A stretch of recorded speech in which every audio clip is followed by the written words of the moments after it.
Le soleil de midi ne fait pas de cadeau aux secrets, mais à l'époque, dans les rues poussiéreuses de notre petite ville, personne ne voyait l'ombre qui s'étirait derrière la maison des Okafor. Imaginez une demeure au mur d'un blanc éclatant, entourée d'un jardin où les fleurs semblent sourire aux passants.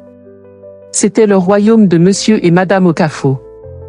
Lui, un homme à la carrure de baobab, respecté pour sa sueur et son silence.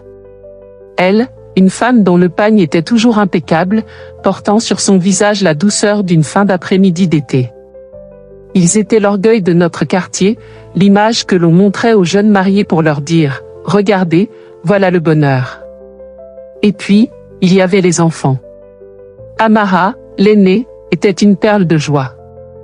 Quand elle riait, c'était comme si une source d'eau fraîche jaillissait dans le désert, son sourire avait le pouvoir d'éclairer les recoins les plus sombres de la concession. À ses côtés, tel une ombre fidèle, marchait le jeune Mako. Un garçon discret, presque transparent, dont les yeux ne quittaient jamais sa grande sœur. Si elle accélérait le pas, il courait. Si elle s'arrêtait pour cueillir une mangue, il tendait les bras pour la rattraper. Ils étaient le reflet l'un de l'autre, deux cœurs battant à l'unisson sous le regard fier de leurs parents, trop occupés à bâtir l'avenir pour voir que le présent commençait déjà à se fissurer. Dans cette maison où tout semblait pur, le silence n'était pas une absence de bruit, mais le début d'une attente que personne n'aurait pu prédire. Le changement arriva par une après-midi où la chaleur écrasait les grillons, dans le creux d'une main d'enfant. Monsieur Okafor, voulant récompenser le silence de son fils, lui offrit un smartphone.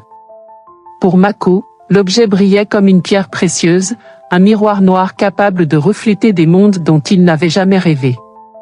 Ce jour-là, à l'école, des garçons plus âgés, au rire gras et au regard déjà flou, lui montrèrent le chemin. Ils lui apprirent que ce petit rectangle de verre n'était pas un jouet, mais une serrure brisée sur une porte interdite. Ils lui montrèrent comment glisser dans les abysses de l'Internet, là où les adultes se perdent dans des actes que la pudeur de nos ancêtres n'aurait jamais nommés. Le soir même, alors que les parents étaient encore au marché, Mako s'engouffra dans la chambre d'Amara, le souffle court et l'œil fiévreux. Amara était assise sur son lit, tressant ses cheveux, quand son frère brandit l'appareil. « Regarde ce que j'ai, Amara », chuchota-t-il avec une excitation qui ne lui ressemblait pas curieuse. La jeune fille se rapprocha. Leurs deux têtes se penchèrent sur la lumière bleue de l'écran, éclairant leur visage d'une lueur spectrale au milieu de la pénombre. Une vidéo commença. Sur l'image, des corps s'entremêlaient dans des mouvements étranges, des gestes brusques et des bruits que les enfants ne parvenaient pas à traduire. Amara fronça les sourcils, le cœur soudainement lourd, sans savoir pourquoi. « Qu'est-ce qu'ils font ?» demanda-t-elle, la voix nouée par une incompréhension qui aurait dû être sa protection. Mako ne répondit pas tout de suite. Il ricanait, un petit rire nerveux qui cachait un trouble nouveau, une sensation qui commençait à ramper sous sa peau. « Je ne sais pas », répondit-il enfin, « mais c'est drôle, et ça fait du bien à l'intérieur. Regardons en d'autres. » Amara, captivée par la fascination de son frère et par cette nouveauté qui brûlait ses rétines, ne recula pas. Au contraire, elle se rapprocha encore. À cet instant précis, la chambre n'était plus un refuge de jeux d'enfants, mais le laboratoire d'une curiosité venimeuse. Comme des voyageurs s'enfonçant sans lampe dans une forêt dense, ils avançaient pas à pas, s'habituant à l'obscurité jusqu'à ce qu'elle leur semble naturelle. Chaque image, chaque son, tissait un lien invisible et toxique entre eux, une complicité qui les isolait du reste du monde. Ils ne savaient pas encore qu'en ouvrant cet écran, ils venaient de signer la fin de leur enfance. Le temps devint un complice silencieux. Ce qui n'était au départ qu'une curiosité passagère s'installa dans la maison des Okafor comme une racine grimpante qui étouffe le tronc d'un arbre sain. Les semaines se transformèrent en mois, puis les mois en années, et le petit secret des enfants grandissait dans l'ombre, nourri par l'absence des parents. Chaque après-midi, dès que le portail grinçait derrière la voiture de Monsieur Okafor ou que les bruits du marché emportaient leur mère, Amara et Mako se retrouvaient. La chambre n'était plus un lieu de contes et de rires innocents, mais le théâtre d'une étrange cérémonie où le smartphone servait d'autel. Ils apprenaient un langage que leur corps comprenait avant leur esprit, une mélodie discordante qui remplaçait les chants de leur enfance. Imaginez ces deux silhouettes, assises côte à côte sur le bord du lit, la lumière de l'écran dansant sur leurs traits qui changeaient peu à peu. Amara, avec ses 14 ans, voyait son corps se transformer, mais au lieu de s'épanouir comme une fleur sous le soleil, elle se sentait envahie par une brume de confusion. Mako, à 12 ans, n'était plus le petit garçon qui suivait sa sœur par simple admiration, il était devenu l'architecte de leur isolement. Un après-midi, alors que le soleil filtrait à travers les rideaux, créant des rayures d'or sur le sol, Mako s'approcha d'Amara. Sa voix n'était plus qu'un souffle, chargé d'une audace nouvelle. « Essayons, Amara. Faisons comme eux. » Le cœur de la jeune fille se mit à battre comme celui d'un oiseau pris au piège. « Et si maman nous surprend ?» murmura-t-elle, cherchant désespérément un ancrage dans la morale de ses parents. Mais Mako, avec une assurance puisée dans les images qu'ils avaient trop regardées, balaya ses doutes d'un geste, « Elle ne saura rien. C'est juste nous. » Et c'est ainsi que le pas irréparable fut franchi. Ce qui commença comme un jeu maladroit, ponctué de rires nerveux et d'hésitation, se mua rapidement en une habitude sombre. Ils imitaient les gestes vus sur l'écran, cherchant à reproduire une passion qu'ils ne ressentaient pas encore, mais qui les enchaînait l'un à l'autre. La nuit, lorsque la maison s'enfonçait dans le sommeil et que Monsieur et Madame Okafo rêvaient de l'avenir brillant de leur progéniture, le même lit accueillait des secrets que les murs eux-mêmes semblaient vouloir rejeter. Amara ressentait parfois une douleur sourde, un cri qui montait dans sa gorge, mais Mako posait sa main sur sa bouche, étouffant ses plaintes dans la tiédeur des draps. Ils étaient devenus les gardiens d'une prison dont ils avaient eux-mêmes forgé les barreaux. La culpabilité commença à s'installer, une pierre lourde déposée chaque soir sur leur poitrine, rendant leur respiration difficile. Ils se regardaient le matin à la table du petit déjeuner, incapables de soutenir le regard de leurs parents, conscients que sous la table, leurs mains brûlaient encore du contact interdit de la veille. Le piège était refermé, et la forêt dans laquelle ils s'étaient enfoncés était désormais trop dense pour retrouver le chemin de la lumière. Les années passèrent, transformant la petite fille joyeuse en une jeune femme dont les yeux semblaient porter le poids d'un siècle. Amara avait 18 ans, et Mako, 16 ans, avait vu sa voix muer, devenant plus grave, plus autoritaire. Le jeu de l'enfance était devenu un pacte de sang, une spirale dont il ne savait plus comment sortir. Mais la réalité finit toujours par réclamer son dû. Un soir, le visage sombre, Mako s'assit sur le lit d'Amara. Dans sa main, il serrait nerveusement une petite boîte de carton. « Nous devons utiliser une protection, Amara.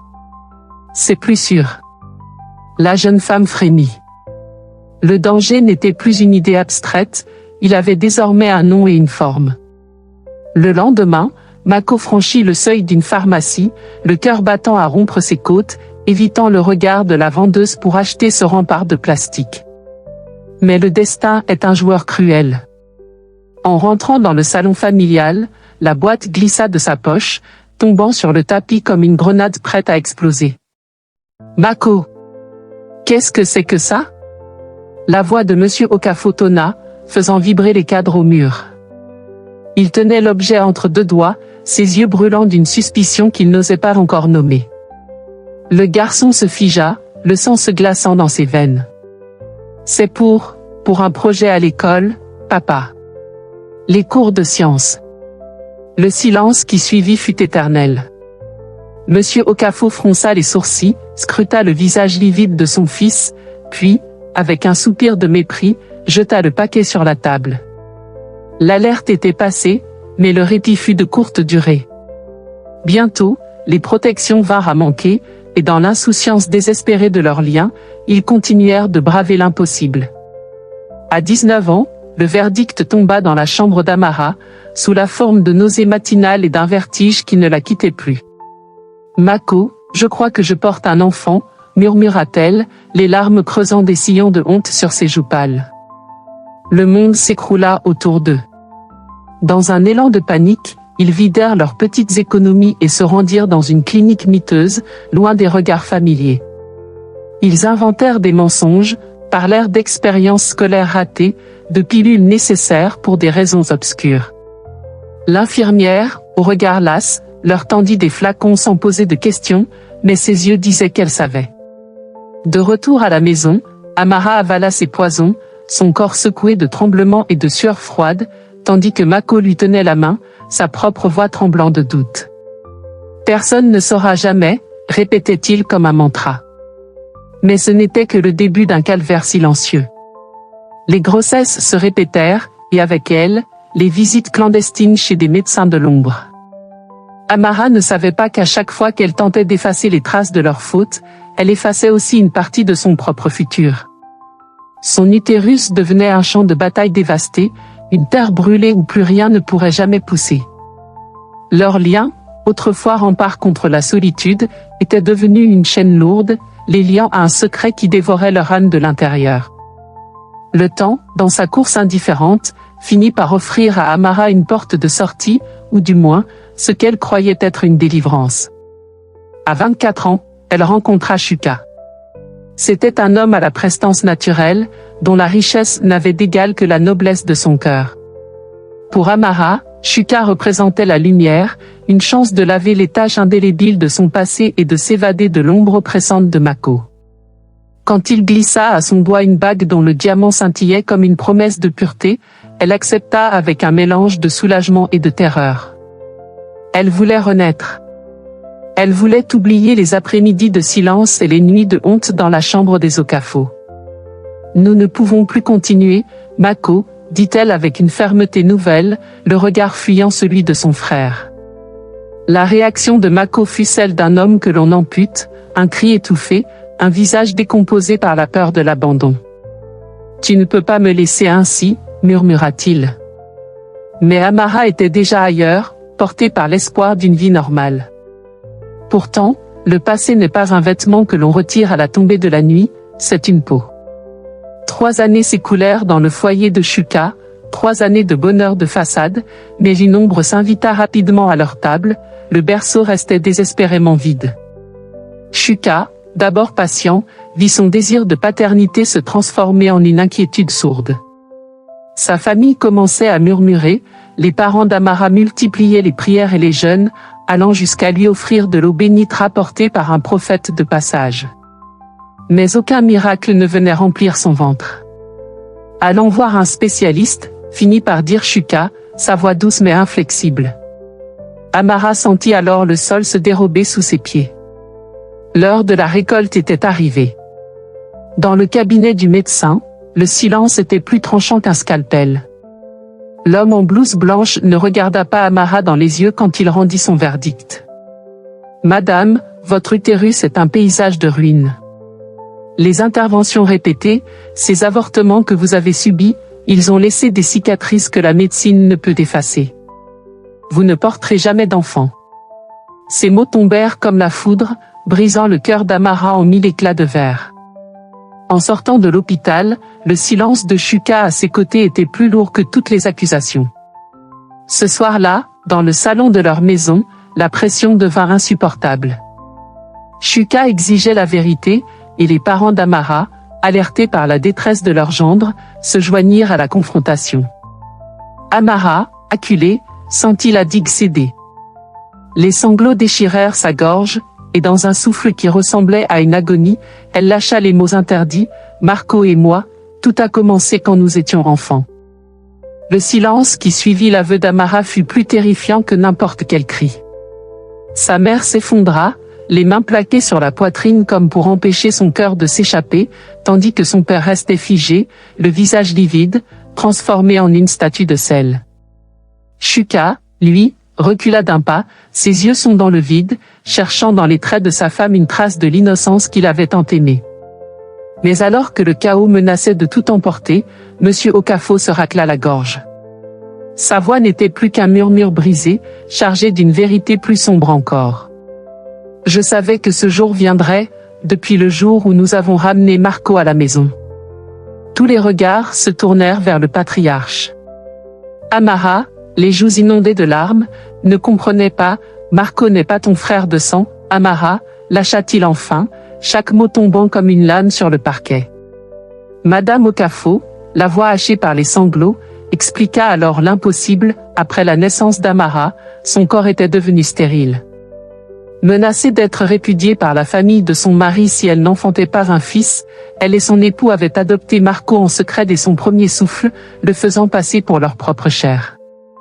Ils pensaient protéger leur foyer, ils avaient, sans le savoir, jeté 2 étrangers dans le même lit en les appelant frères et sœurs. Marco, qui écoutait depuis le couloir, poussa un cri de bête blessée et s'enfuit dans la nuit, claquant la porte sur les ruines de sa vie. La maison des Okafo, autrefois phare de respectabilité, n'est plus qu'une carcasse habitée par des fantômes. Shuka est parti sans se retourner, emportant avec lui ses rêves de famille et laissant Amara seule face à son utérus de pierre et ses souvenirs de cendres.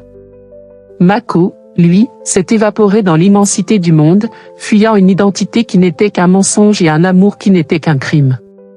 Monsieur et Madame Okafo passent désormais leur journée dans un silence de tombeau, murmurant des prières à un ciel qui semble ne plus les entendre. Leur histoire est devenue un avertissement que l'on chuchote le soir au coin du feu, le silence ne protège pas, il enterre. Les secrets, même les mieux gardés, finissent toujours par ramper vers la lumière, et lorsqu'ils éclatent, ils ne laissent rien intact.